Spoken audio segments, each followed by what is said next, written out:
Assalamualaikum adik-adik sahabat juang ilmu. Pada video kali ini kita lanjut membahas soal nomor 10 yang ada pada buku pengantar statistika yaitu pada halaman 78. Ya, apa soalnya? Yaitu ada 4 pelamar, 2 laki-laki dan 2 perempuan.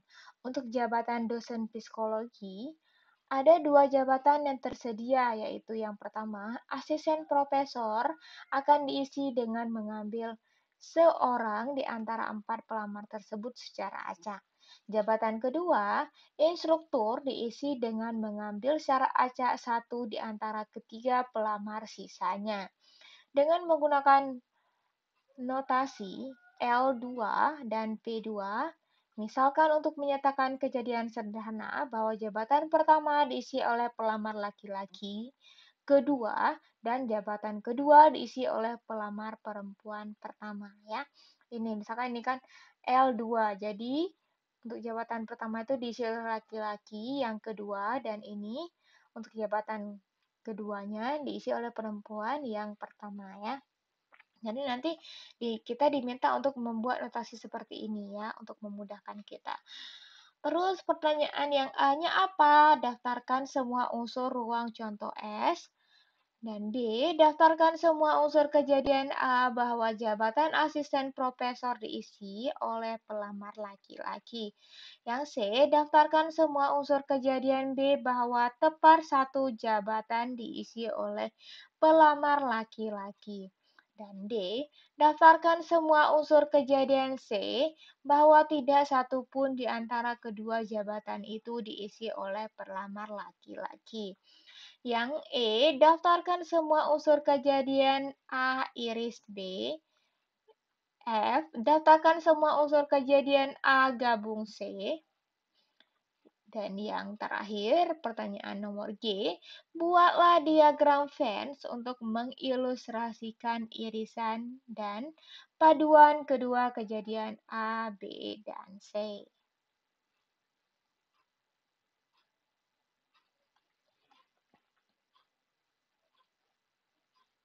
Ya, mari kita lihat penyelesaian untuk soal nomor 10 ini. Yang pertama, ini. Ingat, ada 4 pelamar, yaitu 2 laki-laki dan 2 perempuan.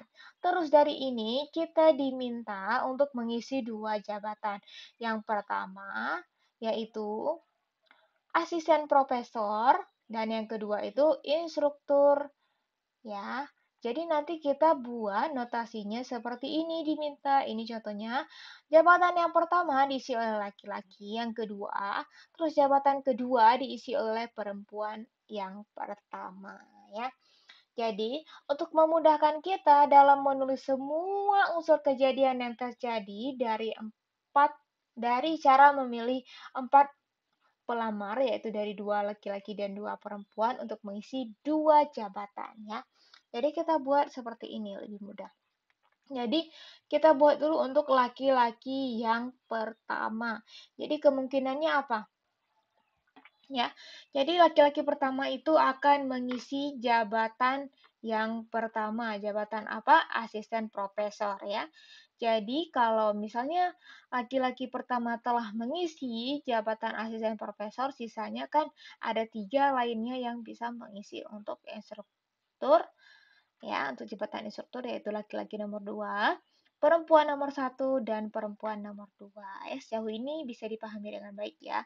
Terus jika laki-laki yang kedua yang terpilih sebagai asisten profesor, untuk jabatan yang pertama ini kan asisten profesor, jadi laki-laki kedua itu semua jadi asisten profesor ya. Ini untuk semua kejadian laki-laki nomor 2 yang terpilih sebagai asisten profesor. Jadi 3 lainnya terisi sebagai instruktur, yaitu laki-laki pertama, perempuan pertama, dan perempuan kedua.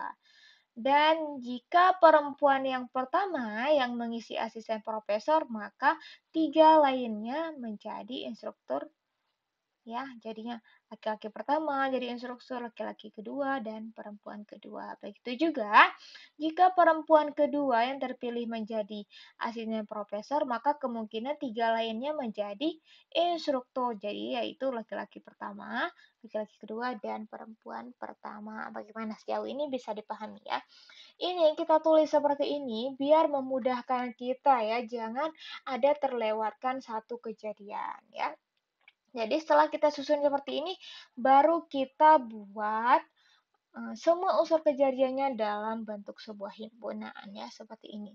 Semua kejadiannya. Jadi ada berapa semua kejadiannya? Ada 1, 2, 3, 4, 5, 6, 7, 8, 9, 10, 11, 12. Jadi kemungkinan ada 12 kejadian ya. Sampai di sini bisa dipahami dengan baik ya adik-adik.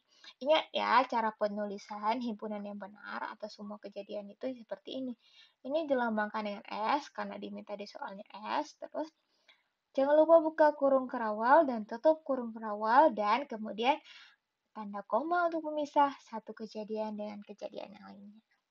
Kita lanjut untuk yang B.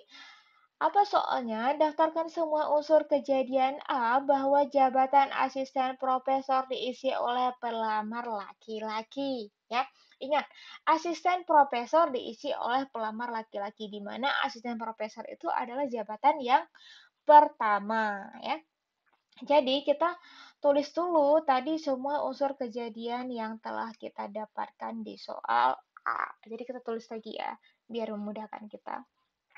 Terus ini yang harus adik-adik ingat apa? Posisi pertama itu asisten profesor dan posisi keduanya itu instruktur yang ditanyakan.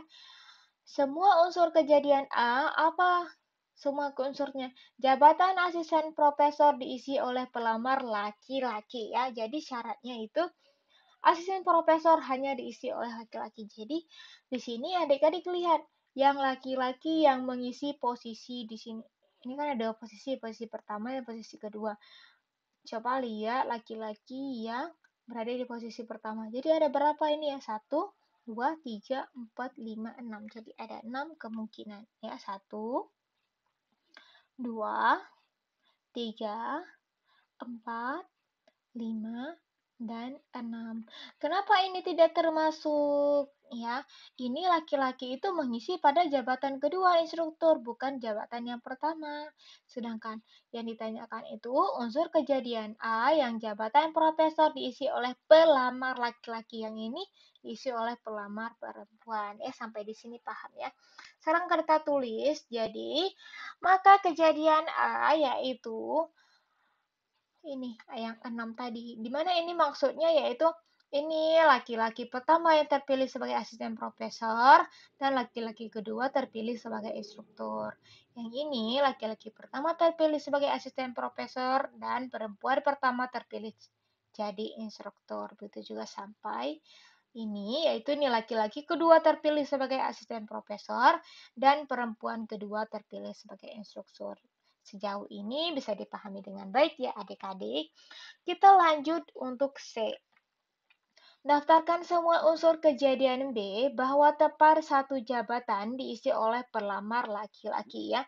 Cuma satu jabatan yang boleh diisi oleh pelamar laki-laki. Tidak boleh dua-duanya terisi oleh laki-laki. Jadi kita tuliskan dulu semua unsur kejadiannya. Terus coba lihat, yang cuma satu laki-laki di sini ya. Ini tidak termasuk. Kenapa? Karena ini diisi oleh dua laki-laki untuk dua posisi ini ya. Terus mana lagi? Ya, ini. Terus ini juga tidak termasuk ya, karena ini dua laki-laki. Posisi pertama diisi oleh laki-laki kedua, yaitu untuk asisten profesor. Terus untuk instrukturnya diisi oleh laki-laki pertama, tidak bisa. Jadi ini 3, 4, 5, 6, 7, 8. Ada 8. Dan kenapa ini tidak termasuk? Ini kan tidak ada laki-laki. Ini cuma dua posisi tersebut diisi oleh keduanya perempuan ya. Jadi ada 8 kejadian. Unsur kejadian B, tepar satu jabatan diisi oleh pelamar laki-laki. Sejauh ini bisa dipahami dengan baik ya. Kita lanjut untuk yang D.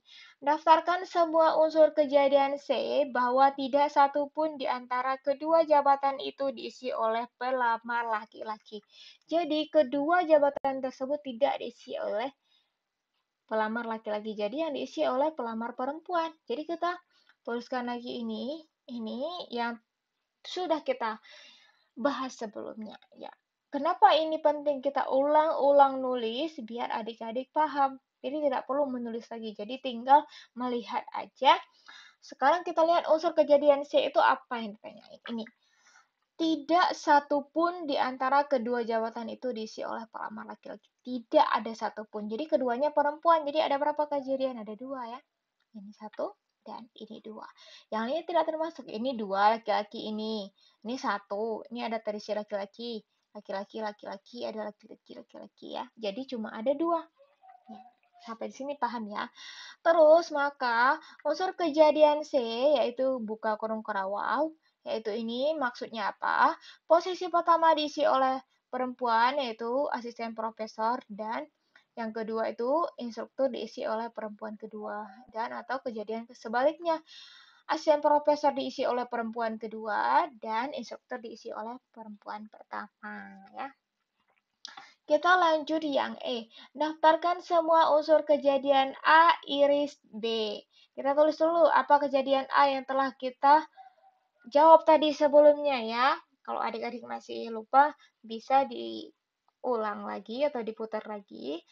Ini sebelum kita bahas tadi, sebelum kita bahas soal nomor D ini, kita telah membahas untuk mendapatkan yang A ya. Jadi unsurnya yaitu seperti ini, kita telah dapatkan tadi. Terus yang B-nya juga ini. Terus ini namanya A iris B. Jadi A iris B. A iris B itu apa adik-adik? Yang ada unsur yang terdapat atau kejadian yang ada pada A dan B itu cuma yang ditulis ya. Jadi apa aja ini? Laki-laki pertama dan perempuan pertama. Ini kan sama ada satu unsur. Terus laki-laki pertama, perempuan kedua. Terus laki-laki kedua, perempuan pertama. Dan laki-laki kedua, perempuan kedua. Ini yang sama. Jadi ada berapa? Ada 1, 2, 3, 4 ya. Ada 4 unsur kejadian A iris B. Ya. Sejauh ini paham ya?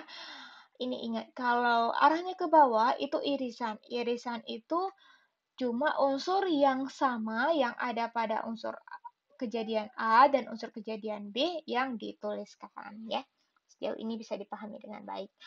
Kemudian kita lanjut untuk F. Daftarkan semua unsur kejadian A gabung C. Jadi kalau A gabung C itu semua kejadian yang ada pada kejadian A dan semua kejadian yang ada pada C itu dituliskan semua ya. Ini kejadian A-nya dan ini kejadian C. Jadi kita tuliskan semua. Jadi ada berapa kejadiannya? Ada 1, 2, 3, 4, 5, 6, 7, 8. Ada 8 ya. Karena di sini tidak ada unsur yang sama antara A dan C. Jadi ini karena berhubung yang ditanyakan itu bukan irisan, tapi gabungan. Jadi kita tuliskan semuanya ya. Selanjutnya yang F, apa yang ditanyakan? Maksudnya maaf, tadi F sudah ya. Sekarang yang G. Buatlah diagram Venn untuk mengilustrasikan irisan pada paduan ketiga kejadian A, B, dan C ya. Ini dia. Ini.